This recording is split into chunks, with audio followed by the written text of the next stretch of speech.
Oh, man, that was awful. Of course, I'm always attracted to babies. And so I don't know who's pushing them. I would gravitate to them. But that was a fabulous testimony, Mallory. Thank you so very much. And I love the scripture that you used because it is so true. You know, we can get so caught up in the day-to-day immediate needs that we forget that what I'm experiencing today is helping to develop me, whether it's in my faith or whether it's in my obedience or it's in my work ethic, it doesn't matter. And I am so grateful that God's not done working on any of us, you know, and He's got bigger plans for us. And oftentimes I'm the one who stands in the way of His plan for my life because I'm stubborn. For the next little bit, I want to talk to you about a subject that I needed to learn in my own premier journey to develop, and I'm still working on it yet, and that's the area of vision. Now, I'm sure you're probably thinking, okay, well, what does that have to do with what I'm doing in Premier? Well, it has everything to do with what you're doing in Premier, because the Bible says, without a vision, people perish. In other words, if you don't have a vision for where you're going and where you see yourself down the road, what happens is we become so discouraged that we begin to die.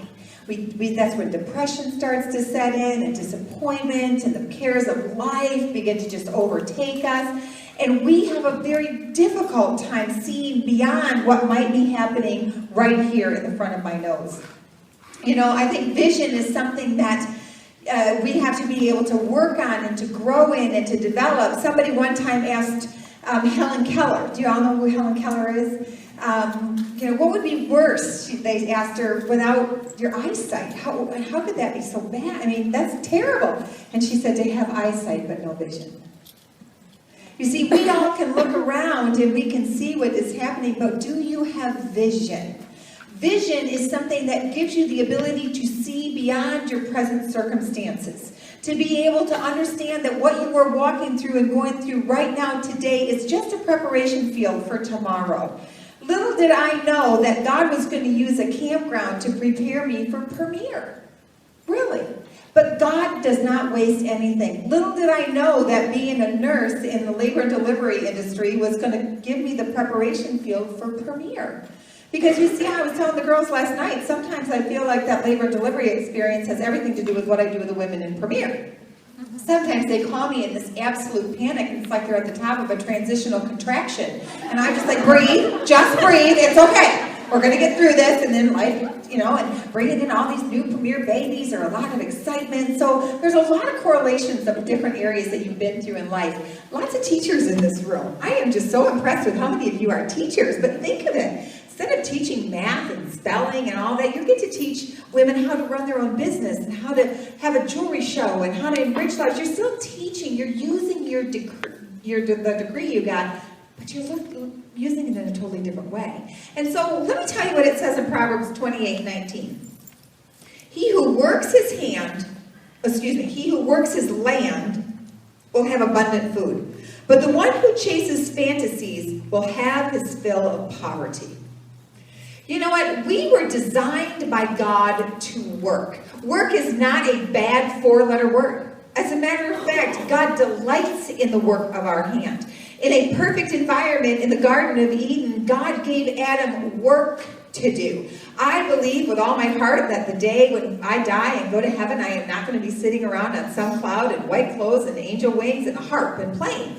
I'll probably be working, right? I'm going to be working for the Lord. And we should delight in the work that we do. But the problem is because we have no vision, we have no direction in our lives, that's when all of a sudden we get sideswiped and we all of a sudden chase all these different rabbit trails down our lives and we don't know where we're going and we get frustrated. We find ourselves overcommitted. We find ourselves stretched to the max. We find ourselves just living on this thread of energy because we say yes to too many things. And if you want to become successful in Premier, you've got to see that Premier can meet all of your needs. It can meet friendship needs. It can meet financial needs. It can meet work needs. It can meet leadership needs. It can meet family needs. It can meet all of these needs while reaching out and touching all of these lives. But what happens is we chase too many fantasies. We find that Premier all of a sudden stops being fun And so we think we have to go find something else to do. Well, premiere isn't always fun. Work isn't always fun. But it's always rewarding when you do it with a purpose, when you do it with an understanding of why you do premiere. You know, how many of you have been in premiere less than a year? Can I see your hands? Wow, look at this room. Congratulations. And so I think it's super important. You got to remember, when you got in premiere, you were excited. You saw some glimmer of hope and potential in premiere. How many of you, obviously the rest of you have been in premiere longer than a year, and sometimes premiere isn't always all that fun. You're kind of tired. You get discouraged. You find that there's roadblocks in the way. You find that, you know what, we do run into cancellations and postponements and low shows. And if you're only running your business on your emotion, then when your emotion all of a sudden stops, you'll stop doing premiere. But when you run premiere with a purpose, you will find that that purpose will fuel you to make you work even if you don't feel like it. One time Vivian taught me a long time ago when she was starting to mentor me in my relationship with the Lord. She said this, she said, Joni, you can act your way to a new feeling faster than you will feel your way to a new action. So that can correlate in anything in life. I don't always feel like being nice to Mel when he and I have just had an argument, but if I just choose to be nice to him, regardless of how I feel, my feelings will eventually change. I don't always feel like going to training in premiere, but if I choose to go to training, I can guarantee you by the time I leave training, I'm super excited that I went. I don't always feel like leaving my house. I don't always feel like picking up the phone. I don't always feel like going to work. But when I choose to do it anyways, my feelings oftentimes change. Do you ever notice that? You know, I don't always feel, when our kids were being raised, we always had tons of laundry, just like a lot of you all have. I don't always feel like doing laundry. I don't mind washing it. I don't mind even folding it. I hated putting it away. Hated it. But you know how empowered I felt when I could walk by that laundry room and there was nothing there, and there was no more baskets of stuff, and all of it was cleaned up. I was empowered. But it was because I did the work even though I didn't feel like it. And so if you want to develop your vision beyond your present circumstance, you got to know your purpose for doing premiere. And you got to write it down. You can't just know it in your head, because we have so many things running around in our heads that we forget. Andy Horner always says this, it's with your head you forget, but it's with your heart you will always remember. I see that very, very clearly. My mother has Alzheimer's. And she can't remember in 30 seconds what I had just said to her. So I take care of her every Thursday. It's my privilege to do that. And she will say to me, not once, not 10 times, but probably 50 times in the 6 hours that I'm taking care of her. So what are we going to do today? Oh, Mom, we're going to go grocery shopping today. Oh, that'll be nice. So what are we going to do today? But you start talking to her about her children, and she will tell you all those things because she treasures that in her heart. She ponders that right here. And so what you and I need to do is we need to write down our purpose, and it's got to go from our head to our heart, because that's what will produce the passion. And passion isn't like this, oh, I'm so excited, I can't wait. I mean, that can be passionate, but passion pushes you forward even when you don't feel like it, because there's a purpose behind it. And that's why it's super important for you. So when we talk about vision, how can we keep our purpose and our vision alive in order for us that when we hit the wall and we've got to decide to do it anyways, we do it because it's a fulfillment of the vision of what we see down the road. And that's what I think is super important. So one of the things that we're going to do is we got to ask ourselves, how is it that we can begin to do this? One of the things that I think is going to enhance your vision is this. You've got to stop living in the past. You know, men are much better at not doing that, and women, we really have to grow in this area. Because men, they are these logical thinkers. They compartmentalize everything. But women, we are emotional beings. We do everything with our emotions. We put our heart and soul into everything that we do. So when we've been hurt back here, we carry that hurt into here. My husband, Mel, is black and white in his decision thinking as you will ever find. And I'm not. I'm gray. I am a mixture of emotions, and we together work really, really well. And his job, he has to be a very decisive decision maker. You're speeding or you're not. You're drunk or you're not. Disorderly or not. I'm going to take you to jail or I'm not going to take you to jail. He makes decisions like that. Life or death situations. I rode with him twice in his police cruiser for 15 minutes because he was going to stop somebody and give him a ticket, and I'm like, oh, why are you going to do that? Maybe you know. And I was just rationalizing. He turned the car around, parked it back. He says, you can get out now. And I said, well, good, because I don't like your job. I don't want to be in your job. I'm going to go home and I'm going to take care of my kids. Good, go home. Because that's who I am. And then, you know what? I don't want to ride in his car. But you know what I love about him? He helps me make good decisions. Because he's a good decision maker. And if I only make my decisions in my emotion, then I'm going to sometimes make the wrong decision. Because I've got to be able to do it with wisdom. Love the verse that Mallory says in James chapter 1. If any of you lacks wisdom, my favorite part of it is this. If any of you lacks wisdom, God will give it generously to all without finding fault. That means if I blew it yesterday, he's not going to say to me, so sorry, you blew it yesterday. I'm not giving you any wisdom. He's going to give it to me because it's going to help me fulfill my purpose. But he gives it to me because he's going to help me use it in the present. Do you know that Romans 8 is one of my favorite passages in Scripture? First of all, because Romans 8:1 says, therefore there is now no condemnation for those who are in Christ Jesus. I don't have to live under the weight and the guilt and the bad decisions I made in the past. I can live today free. But it also says in Romans 8, it says, nothing in all creation can separate me from the love of God that is mine in Christ Jesus. Neither life, nor death, nor angels, nor demons, neither the present, nor the future will ever be able to separate me from the love of God. Did you notice it didn't say the past? It didn't say neither the past, the present, nor the future. You know why it doesn't say the past? Because God doesn't remember your past. He's forgiven you of that past. And he gives you the opportunity to live today with confidence that what I'm doing in my life today gives me the ability to move forward and enrich more lives tomorrow. So we need to have that vision. We need to stop living in the past. So this is what we're going to do. We're going to do an acrostic. If I'm going to have clear vision, I need to do the very first thing I need to view the future different than the present or the past. I need to look at my future different. Now, I have to learn from my past. I can't pretend that nothing happened in the past, but I don't have to keep repeating the same mistakes. I can ask myself, what did I do in the past that kept me from doing what I know I'm supposed to do in the future? So let's say this. In the past, let's say that you hated the telephone. Well, that was yesterday, you hated the telephone, and maybe today you hate the telephone. You can either decide to do what you did yesterday, which was not pick up the telephone and call for those shows that you need on the calendar, or follow up with an OP or something. Or you can say, you know what, today I am going to make a phone call. Because I'm not going to repeat the same decision I made yesterday to not pick up the phone. I'm going to choose to pick up the phone today because when I make those phone calls today, it's going to change my tomorrow.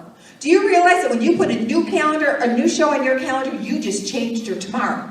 You got a whole new group of people to be in front of. You got a whole new opportunity to earn income. You have a whole new opportunity to enrich lives. But if you repeat the same thing you did yesterday, which was don't pick up the phone, then guess what? You didn't learn from your yesterday. You got to view your future different than your past. And you've got to decide that I'm going to do the things I need to do in order for my future to be changed. In order for my purpose for being in Premier to be fulfilled based on the work that I choose to do. I wish I could remember exactly where in Proverbs it is, but there's a passage in Proverbs that says, all hard work brings a profit. Mere talk leads only to poverty. Do you know what that means? We talk more about Premier than we ever do work Premier. We think more about Premier than the activity we put into Premier. If you want your Premier business to bring forth a profit, then go to work. Because the only way Premier works is if you work. It doesn't work just because you think about it. It doesn't work just because you went to training. It doesn't work just because you showed up at a roundup. It works when you leave this place and you put to practice the things you've learned. And you become better at it the more you do it. Every single time. So you have to view the future different than what you have in the present or the past. This is my second one, and we just talked about it. Implement what you are doing now in order for you to reap the reality of your vision later. It's all about implementation. You've got to apply the things you know. Do you want to know how this day is going to be a success for you? It is what you do with it in the next 24 hours. It's the information you learned here and you went out and applied in the next 24 hours. You have to do something in order for it to grow. A farmer, we live up in farm country. I really never saw many farm animals until I moved to Allegan. But I can honestly tell you, after 32 years of living in this farming community, I passed field after field after field after field of corn. But do you know that not one of those fields produces a single corn stalk unless the farmer went out and sowed the seed? Planted the seed, fertilized the seed, cared for the seed. He went to work every day, even when he didn't see the results. Will you do that? It's all about the power of one. And you know what? I want you to think about what the power of one is. Do you realize you can only say one word at a time? But one word at a time leads to a sentence. Your heart only beats one beat at a time. You only think one thought at a time. You take one step at a time. Why is it that when it comes time to going to work in our premier businesses, we say to ourselves, I'm going to go lock myself in the office for 3 hours and make phone calls? And we can't figure out why we're so discouraged. No, you're not. I want you to do this. I'm going to go to my office and I'm going to make one phone call. Because you can only make one at a time, right? And when you're done making that one phone call, you can decide, am I going to make one more? Because when you've done that, you make 2 phone calls. And when you make one, then stop, don't go and say, I'm going to go in my office and book 10 shows. I'm going to go in the office and book 1 show. I'm going to make it 1 phone call at a time. I'm going to follow up with 1 prospect. And when you begin to add the 1, plus the 1, plus the 1, plus the 1, plus the 1, plus the 1, think of all you're going to get.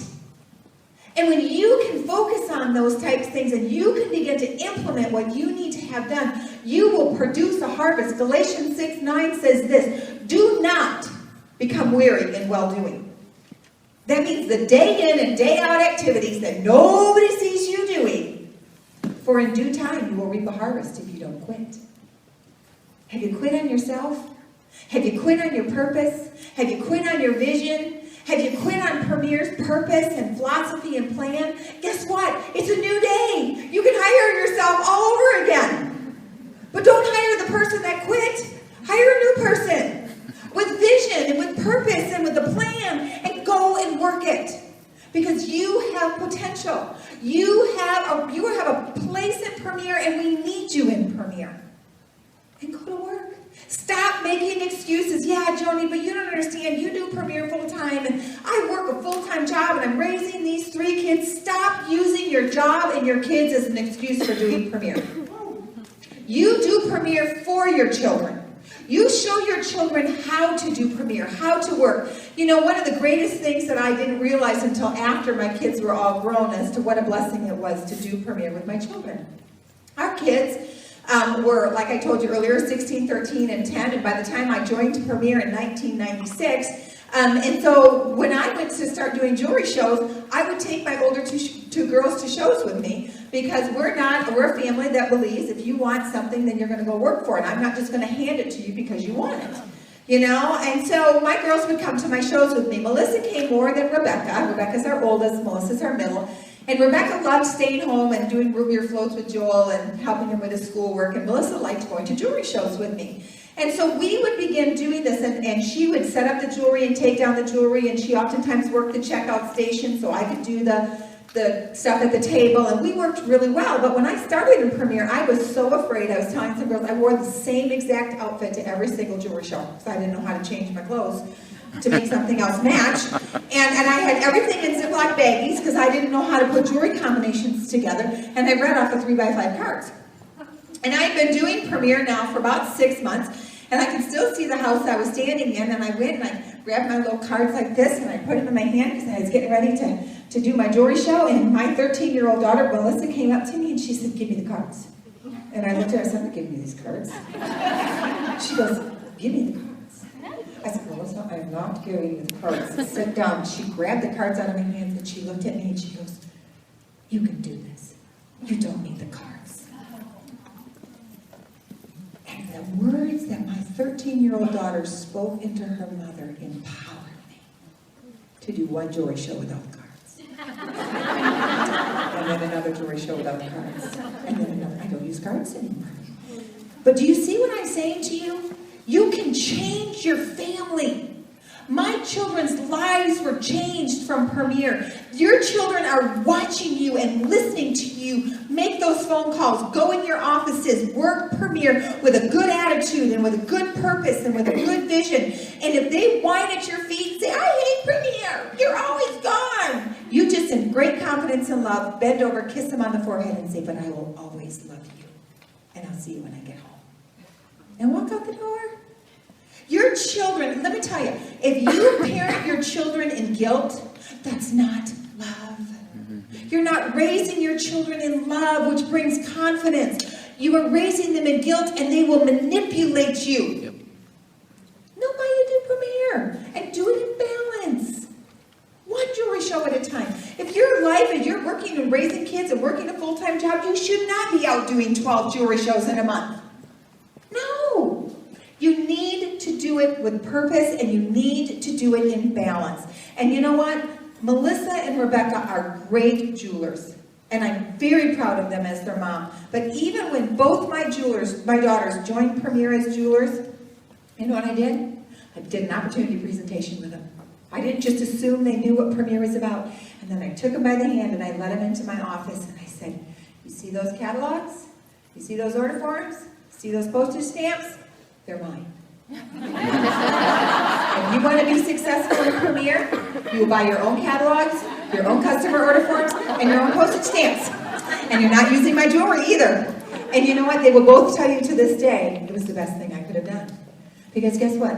I didn't want to be their mom in Premier. I wanted to teach them how to be a business owner. And not only had they watched me, but they were ready for it then. They were ready. We oftentimes tell our children, "Go out and get a job." Well, they don't know what a job is. Then they work for somebody who doesn't like them or love them or uses them. But when you teach them how to work at home by helping you with the home things, you know, whatever happens, cut the grass or pick up the clothes, or, you know, and you don't do it all and like running around with like a chicken with your head cut off while they're sitting in there playing games on the TV. What you're doing is you are enabling them to use you.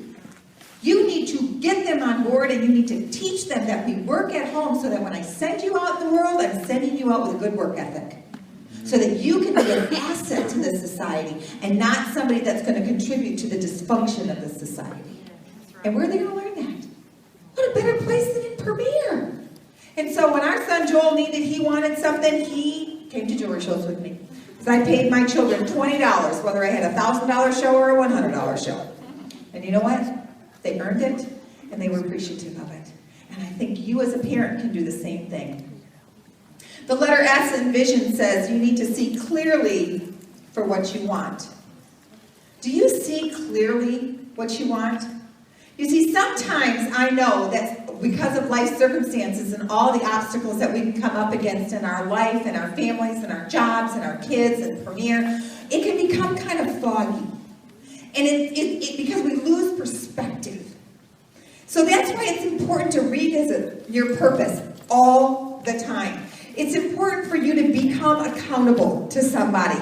It could be your spouse. You have to be on the same page with what you want out of Premier. And because you are on the same page with what you want out of Premier, you can keep each other accountable. You can keep each other in check. Mel and I have business meetings all the time. Because even though we're empty nesters, we still need to be accountable. Because I don't want to just be off doing Premier and leave him in the dust, or him not knowing where I'm going, no, we are united, we are married, and we want to stay on the same track. Because I get foggy way more than Mel gets foggy. You know, and he helps me clear the fog and keep perspective. If you don't have somebody, your hubby's not really on board with Premier, then you need an accountability partner. Not somebody that's going to tell you what you want to hear. They're going to tell you what you need to hear. Why? To get you from being stuck in the mud to being able to soar on the mountains. You know, so often we will gravitate to somebody that will tell us what we want to hear, and they're like, yeah, you have every right to feel that way. I feel that way too. It's okay. You know what? Maybe next week it'll be better. Don't do that. You go hang around with Lacey. She's going to tell you to stand up, get up, brush off, and move forward. Because her perspective is different than yours, and you got to stand up, get up, and move forward because she loves you. She sees your potential, and these circumstances can clog you down and hold you back. So your vision will be made clear when you clear the fog. We live in the summertime. My mom and dad have a summer home in northern Michigan, and it's got a Lake Michigan access. And when the fog rolls in from the Lake Michigan, it's paralyzing. And even though it's light outside, you can't see. And if you're out in a boat out there, it's very difficult to navigate where the shoreline is. And so they have GPSs now in boats, but what they also have is sitting on the edge of every pier is a lighthouse. And every time the foghorn goes off, it's a warning to the boat out there. The fog is here, but watch out, there's danger. If you get too close to this, you're going to hit the pier. The thing I think about with fog in your business and my business is it comes in very slowly and it comes in very subtly. And you get caught in it and trapped in it before you even know it. So you got to have people around you that are beeping out the foghorn. You're moving into a trap. You're getting too close to complacency. You haven't been to training for a while because every time you don't go to training, you take one step outside the door of Premier. You're losing your perspective. You're losing your purpose. You see, those are your foghorns in your life. Why? So that they can keep you on track. So that you know the direction in which you're going.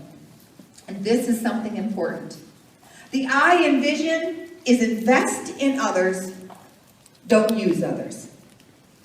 I think you and I, if we understand the philosophy and purpose of Premier, it's all about people. It's not about the product, it's not about the profit, it's not even about the plan, it's about the people. And when you choose to invest in people with your time and your talents and your treasures and your testimony, do you know that that investment will always reap back a greater reward than you ever dreamt possible? Ever. And I know people, they can be hard and difficult to work with sometimes. People can be needy, people can be demanding, people can say things that hurt. But I've also learned that hurting people hurt people. And they need a lot of love. And love can change anybody when they know that you genuinely care. You need to take the time to invest in people because that will help sharpen your vision and you will be able to help sharpen their vision. And that's what we need each other for, is being able to do that. Because when we work together, then we are creating great opportunities. But let me tell you one more thing that's going to happen. When you have your vision in front of you, you better be ready to face obstacles. The O in vision stands for obstacles. And do you know that obstacles are only opportunities to grow and to develop your character to prepare you to handle a greater vision? Where you are right now can handle the vision that you have right now. But in order for you to be able to handle a vision greater than you ever dreamt possible, you will face obstacles. But they're only opportunities. Now, I don't know if you have this down here, but up in Michigan, either on the TV or the radio, every once in a while we hear this.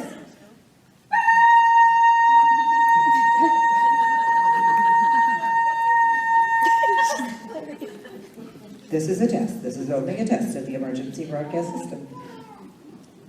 When you face an obstacle and an opportunity, this is a test. This is only a test to see if you're really committed to support your vision. Too many times when we face obstacles in Premier, like Mallory was talking about, low shows, no shows, cancellations of shows, people that get out of Premier, frustrating situations, broken pieces of jewelry, people that let us down in different ways, and we get so caught up in that we quit. We lose our perspective. We think, I'm not doing this. This is too hard. Parenting's pretty hard. Being married's pretty hard. Working some 9-to-5 jobs can be pretty hard. But if you quit when it gets hard, you missed out on the reason you went through the obstacle anyways. It's to develop your character so that you can support a greater vision. Do you know that in Romans chapter 5, it talks about in verse 5 through 8 that we're going to deal with all kinds of different trials and sufferings, and these have come to develop your perseverance. That means it has to grow. We aren't just given perseverance. It has to become as a development process. And do you know what perseverance develops? Character. How many of you want to follow a leader that has character? I do. I want to follow a leader that has character and integrity and has people skills. But you know what? They don't just get those things. They've developed those things. And do you know what character develops? Hope. And hope never disappoints us. So if you're in a character development time right now because you're facing obstacles in your business, you maybe don't have a single show on your calendar. All your jewelers quit that you signed up. Share the business 10 times. Nobody has signed up. That's because God's getting you ready for something even bigger. He's got a big plan for you, and it's how you handle the disappointment that will determine how you handle the success. It determines it. And your vision will be made sharper. Not because you didn't go through obstacles, but because you did go through obstacles. Because you did have opportunity to develop your character. And that character now can support not just a little business, but a bigger business. And you have to be faithful in the valleys. Your faith will be tested. I remember reading that one time. I don't know who said it. But they said a faith that can't be tested is a faith that can't be trusted. Your faith will be tested. Faith in Premier. Faith in yourself. But I'm telling you, you can trust Premier. And you can trust the hand of the God that's allowed you to walk through the valleys. Because he's got a big plan for you. He's giving you a ton of potential. And it's your job, and it's my job, and it's your privilege, and it's my privilege that when I can't trace his hand, I can trust his heart. And I think that for you and I, that these obstacles are going to come into our path to prepare us so that we can be ready to be the leaders of the third generation. And the end in vision is never quit seeing what you want and what you want to become. You may sit in here in this room and you want to build a big house and you want $1 million and you want to drive a nice car and you want to take vacations. But let me ask you this question. What do you want to become? Do you want to become a leader? Do you want to be a woman and a man of character and integrity and influence? Do you want people, when they come into contact you, to know that you genuinely care about them? Well, then you and I need to die to ourselves in order to live for righteousness. But what does God want for you? We got to choose to love people not because they earn our love, but because they deserve our love. Never quit. Because when you quit on yourself, you might say, oh, I quit Premier. No, you quit on yourself. That's what you did. When you quit on yourself, you quit on the work that God is doing for you and in you and through you. Now, I know that God takes us on different paths. I mean, I've had people in Premier for a season. I'm not saying you have to be in Premier for life, but don't quit when you're in the valley. Don't quit when it's hard. Don't quit when you lose perspective. You know, I've only met in my Premier career a couple of people that have quit pretty much at the top of their peak of their business. And it's been either for health-wise or it's because God has actually called them out of Premier. But their business would have never shown it. They had great shows, they had great organizations, they had great leadership skills, they were faithful at trainings, but they knew that God was actually calling them out of Premier. Just a handful. But I know a lot of people that quit when it got hard. When they had to decide to go to work. I don't want to work. I don't want to do this anymore. It's not fun. Okay. But don't quit on yourself. Premier does work. But you have to go to work. And your vision will become sharper, and your vision will be in forward motion, and your vision will be able to be enhanced more when you pick it up And when you see that this can offer you a greater opportunity than what you're currently doing right now. And you know something? When Andy and Joan Horner started Premier, they didn't do it because they wanted to build a multi-billion-dollar company. Andy and Joan Horner started Premier at 60 years old to offer hope. Hope to the hurting. Hope to families. Hope to people in financial needs. Hope to people that needed a relationship with Jesus Christ. And you and I are the new Andy and Joan Horners. It's our job to do that.